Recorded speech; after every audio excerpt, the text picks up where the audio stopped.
Écouter et accompagner les victimes de maltraitance domestique, c'est la vocation de Yana Valenza et de ses bénévoles au quotidien au sein de l'association Yana. Aujourd'hui, nous avons rendez-vous avec Yana Valenza. Yana, bonjour. Bonjour Sylvie. Vous êtes la fondatrice de l'association L'Espoir Yana. Comment est née cette association? Cette association est née par rapport au premier livre que j'ai écrit, ça veut dire Mon récit de vie. Alors en écrivant ce livre, il y a tellement de choses qui sortaient. Je dis non, à la fin de ce livre, quelque chose de positif, à la fin de cette histoire, quelque chose de positif doit sortir, mais dans l'aide pour les autres. Et c'est comme ça que j'ai fondé l'association L'Espoir Yana. Quel est le but de votre association?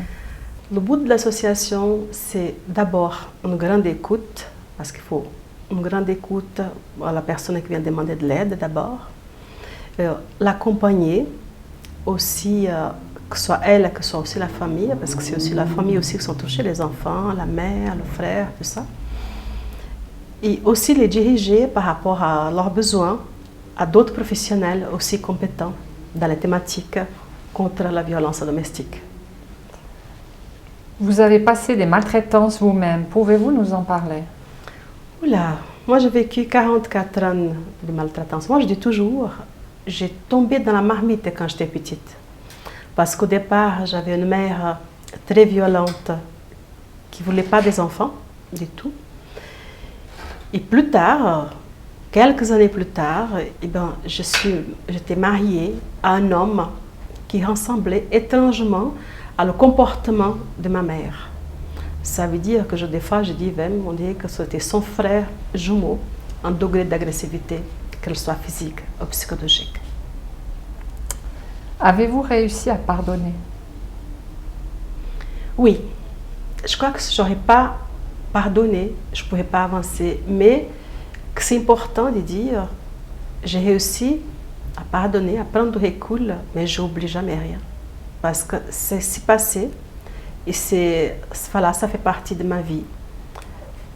Je porte, il y a une acceptation et un recul, et j'avance. En tant que bénévole, il n'est pas toujours facile de trouver les mots pour venir en aide à une personne qui a subi des maltraitances. Non, ce n'est pas toujours facile. Chaque victime vit la violence différemment. Chaque victime est différente. Elles ne sont pas toutes la même. Ils ne pensent pas toutes les mêmes choses, ils ne vivent pas de la même façon. Donc, il faut d'abord une grande écoute, mais une grande écoute pour savoir vraiment le besoin, comment on peut l'aider, comment on peut l'accompagner. Il a demandé qu'est-ce qu'elle aimerait aussi, parce que c'est important de demander à la victime. Qu'est-ce que vous pensez? Qu'est-ce que vous aimeriez? Comment on peut vous aider? Combien avez-vous actuellement de bénévoles? Là, pour le moment, nous sommes 7. Parlez-nous de vos livres. J'ai écrit mon récit de vie la première fois en 2015, Les épines d'une rose.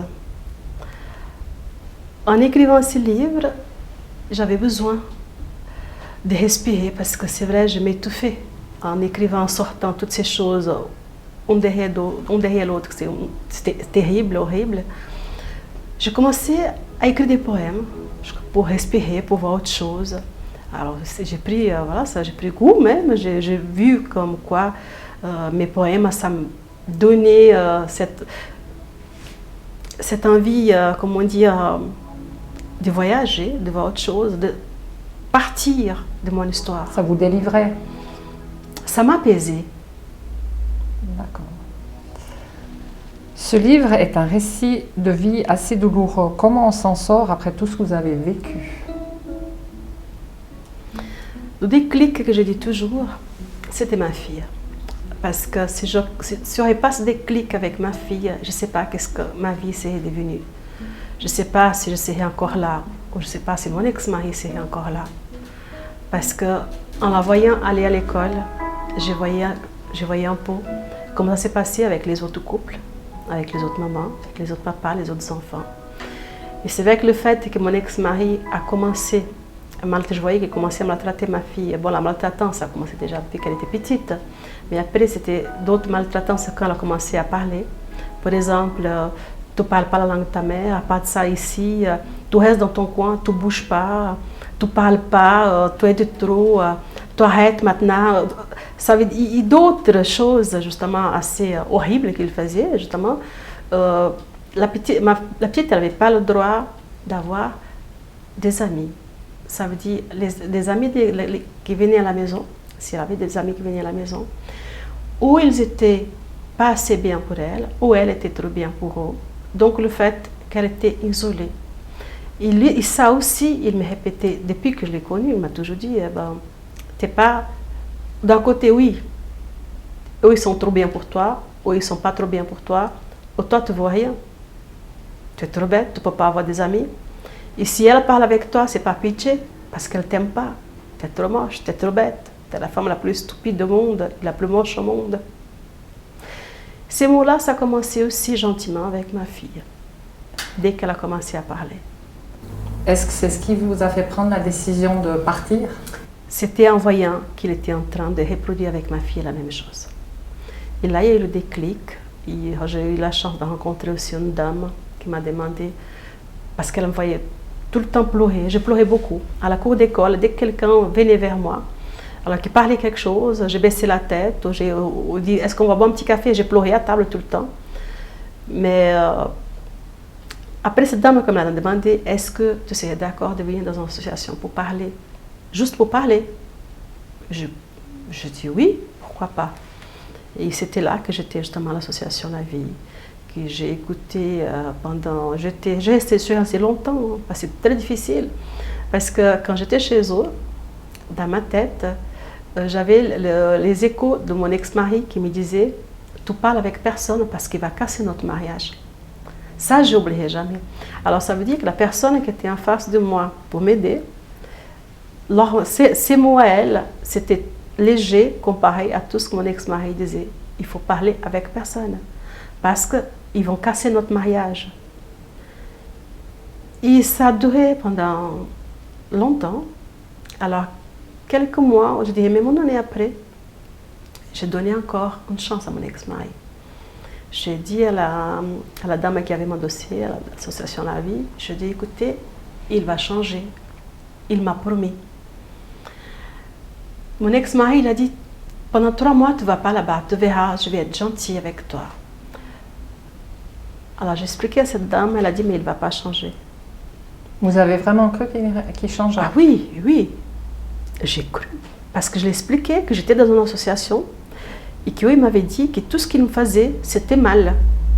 Et lui, il a dit, mais je te dis, t'es folle, il ne faut pas parler aux gens. Ces gens, ils sont jaloux de nous. C'est pour ça qu'ils vont détruire notre mariage. J'ai donné une chance.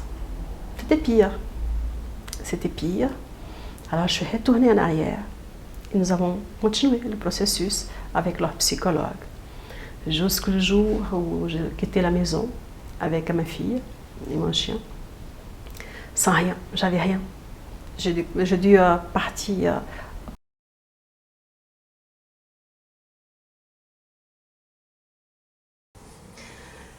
Justement, si j'ai fait ça, c'est pour faire bouger les choses, c'est pour bousculer les choses. Et j'ai aussi une cause aussi, qui est contre la violence domestique. J'ai une association. Et je trouve justement qu'en politique, comme je dis toujours, il n'y a pas assez de femmes. Il y a aussi ce manque d'égalité. Ça veut dire qu'une femme travaille énormément, je dis la même chose qu'un homme et qui gagne moins. Et là, je dis que ce n'est pas normal. Donc, j'ai ma cause contre la violence domestique, mais d'autres causes aussi, qui pour moi c'est très important. Comme aussi dans l'aide aussi aux personnes qui sont émigrées aussi en Suisse. Parce que les femmes qui sont victimes de violences ici en Suisse, quand elles ont le permis B, permis F, elles subissent beaucoup de pression, je dirais même presque d'intimidation par rapport à leur permis, de B, que ce soit B, que ce soit F, n'importe quel permis. Elles subissent beaucoup de pression du système. Donc, si je suis aussi rentrée en politique, c'est aussi pour parler de ça aussi. Plusieurs causes en même temps. Quels sont vos projets pour votre association? l'élargir un peu plus, trouver aussi d'autres bénévoles aussi qui tiennent vraiment cette cause à cœur, pas seulement juste être là pour dire je suis dans une association, juste pour une apparence, mais qui vient vraiment avec cette tripe, pas seulement pour faire semblant. Yana, merci pour votre accueil et on vous souhaite le meilleur pour Merci vous à et vous. votre association. Merci beaucoup.